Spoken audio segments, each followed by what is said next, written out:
Developing since 6, the bipartisan deal to raise the debt ceiling is moving forward tonight. The proposal cleared the U.S. House Rules Committee around 8 o'clock tonight, setting it up for a debate and a vote tomorrow on the House floor. Now, we know that Congress is really on the clock to get a bill passed and signed by President Biden. If that doesn't happen, the U.S. Treasury Department says it's going to run out of money to pay the country's bills on Monday, and that includes everything from Social Security benefits to military salaries. But here's the thing. If the bill does pass, other people who rely on government help could see changes.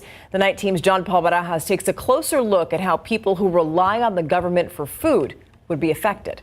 If it wasn't for the SNAP benefits, I wouldn't even have known how to feed my children at the time. That's just one of the thousands of Texans who relied on the Supplemental Nutritional Assistance Program, also known as SNAP. The woman we spoke to asked to remain anonymous.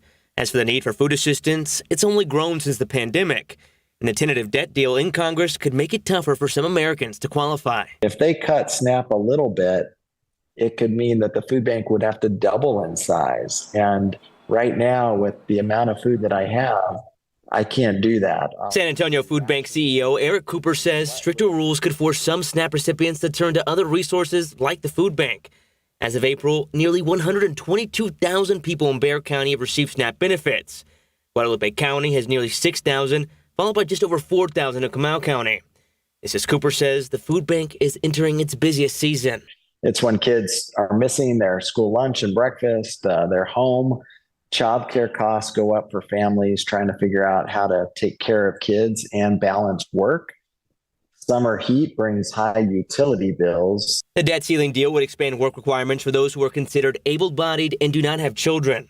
Right now, those 18 to 49 are required to work or participate in a training program for at least 80 hours a month to receive extended benefits.